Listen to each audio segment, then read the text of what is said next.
আল্লাহ যে আছে এর দলিল কি? কোরআন হাদিস থেকে দলিল মানব না, কারণ এগুলো তারই কথা।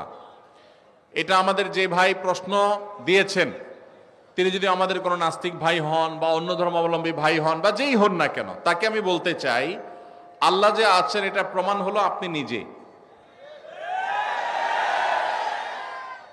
আপনি আপনার লাইফটা কোত্থেকে পাইছেন? নেট থেকে ডাউনলোড করে নিছেন?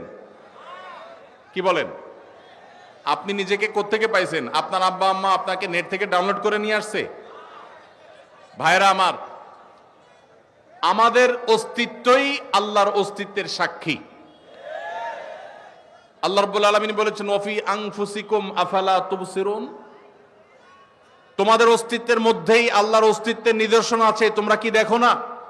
ভাইরা আমার, আল্লাহর এই বিশাল সৃষ্টি জগৎ, এই মহা সৃষ্টি, এত বিশাল সৃষ্টি জগৎ দেখার পরও যদি কেউ স্রষ্টাকে বিশ্বাস করতে কষ্ট হয়, তাহলে তার মতো হতভাগা আর কে হতে পারে?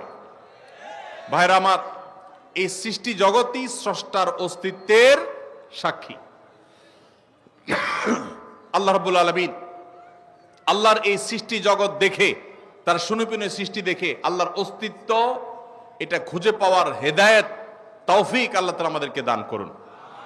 ভাইরা আমার, আমরা যদি আমাদের অস্তিত্বের দিকে তাকাই, আল্লাহ সৃষ্টির দিকে তাকাই, সূরা মুলকে শুরুর আয়াতগুলো যদি অনুবাদ সহকারে আপনি পড়েন, কোরআন জুড়ে আল্লাহ রাব্বুল আলামিন যে বলেছেন আল্লাহ রাব্বুল আলামিনের সৃষ্টি শৈলী নিয়ে, সেগুলো যদি আপনি অধ্যয়ন করেন, পড়েন, তাহলে দিনের আলো মতো পরিষ্কার হবে যে আল্লাহ রাব্বুল আলামিনের অস্তিত্ব এটা ওয়াজিবুল উজুদ, এটার অস্তিত্বহীনতা কখনো কল্পনা করা যায় না।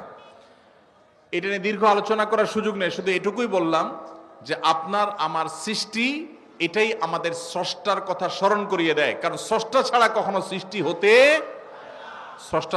সৃষ্টি হতে পারে? ছোট বড় এমন কিছু পৃথিবীতে নাই যেটা কেউ তৈরি করা ছাড়া আসছে। মাইকটা কেউ তৈরি করেছেন, এই পানির বোতলটা কেউ তৈরি করেছেন, এই কাগজটা কেউ তৈরি করেছেন। প্রত্যেকটা জিনিসের যেরকম কেউ না কেউ তৈরি করেছে, ক্রিয়েটর আছেন, সেখানে এই মহা সৃষ্টির এত কিছুর আমি আপনি সহ আমাদের এবং এই আল্লাহর এই সৃষ্টি জগতের যে বিশাল আয়োজন, এগুলোর কোনো ক্রিয়েটর নাই। এর চেয়ে হাস্যকর কথা আর কি? আল্লাহ তাআলা আমাদেরকে হেদায়েত নসিব করুন। হেদায়েত যদি আল্লাহ তাআলা কাউকে দান না করেন, তাহলে সেক্ষেত্রে সে অনেক নলেজ অর্জন করার পরও সঠিক পথে হয়তো আসবে না। এই জন্য আল্লাহর কাছে হেদায়েত চাইতে আমাদেরকে শিক্ষা দেওয়া হয়েছে। ইহদিনাস সিরাতাল মুস্তাকিম।